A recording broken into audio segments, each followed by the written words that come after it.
Hi, Shell Point. I'm Christy Skinner, Senior Director of Healthcare Services, joined today by CJ Galata, Director of Connected Living, bringing you another edition of Healthy Eating.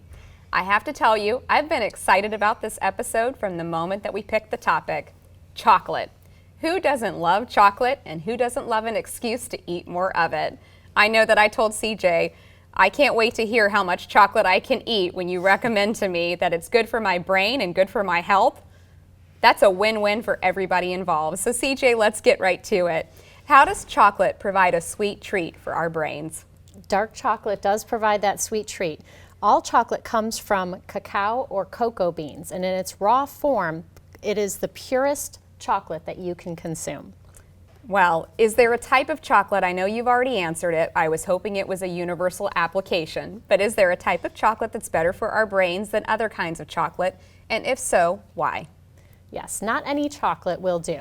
Milk chocolate contains less cacao by weight than dark chocolate does. The process by which dark chocolate is changed to milk chocolate can lower the amount of brain-nourishing flavonols by 60 to 90%. Cacao is much less processed than cocoa powder or chocolate bars, therefore it is chock full of antioxidants. Cacao also contains the brain-healthy nutrients potassium and magnesium. Consuming a dark chocolate drink or a snack is not only beneficial to reduce the risk of Alzheimer's disease, but also satisfy your sweet tooth. When selecting a chocolate, choose something that is in a higher percentage of cocoa or cacao. That way it's better for your brain.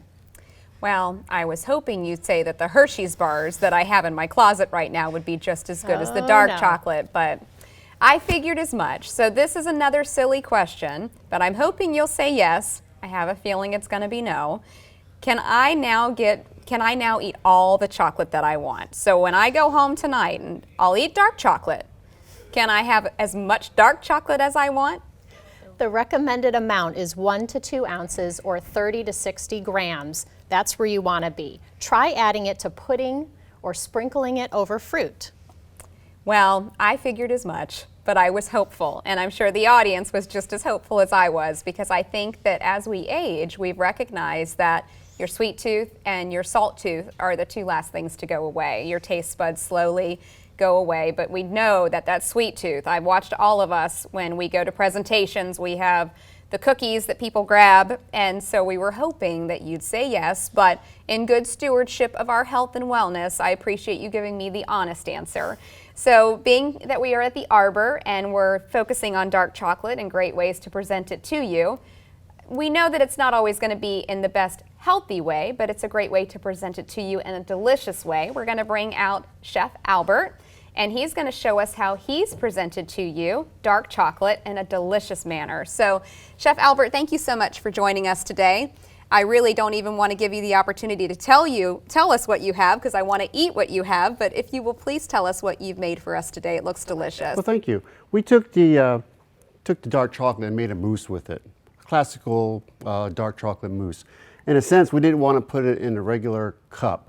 So what we did, we came up with the Philo cup, started in the back of the house with everybody getting involved in it, and we came up with some ideas on how we could present it. So what we did, we made the chocolate mousse, the dark chocolate mousse, made the Philo cups, stuffed them in the cup, added powdered sugar, some garnishes to it, whipped cream, and some dark chocolate garnishes to give it that extra flavor that everyone was looking at, and to give it a different direction on which way we're going to take it. So this is one of our signatures that we're going to be doing here for our members, or our residents. That looks wonderful, and I think a dark chocolate mousse is absolutely a lighter way to go. It's not going to leave you with a heavy feeling when you eat it, so that definitely gives us an excuse to eat the whole dish, right, CJ? Absolutely. I would think that, every once in a while, we do a lot of initiatives that are focused on healthy dining, so you do have to allow yourself the 80-20 rule. I'm a firm believer in the fact that when you're going to indulge well. So this is one of those ones, though, with a mousse that you're not going to walk away feeling really weighted, and it looks fantastic. So when you come to the Arbor to try the way that Chef Albert has interpreted using dark chocolate, please ask for this because it's going to be delicious. So a way that you would know our recommended dark chocolate content or our recommended healthy dining food of the month would be to come and look on the table tent. that we're showing you right here on the table. They're on every single table in every single dining venue across campus. And you'll see that it's got dark chocolate on it, and it'll show you the nutritional value and how it's good for your brain. And then it'll show you at the restaurant that you're in how we've interpreted using that on the menu items. So for the Arbor, you'll see that it is in the mousse and the phyllo dough. And please use that and enjoy it here at the Arbor and at every dining venue, because once again, the chefs have interpreted it as they want and as they wish. And I'm sure that each restaurant has a delicious interpretation of that item. So on behalf of Chef Albert at the Arbor, CJ and myself, thank you for joining us today. And until next time, Shell Point, stay healthy.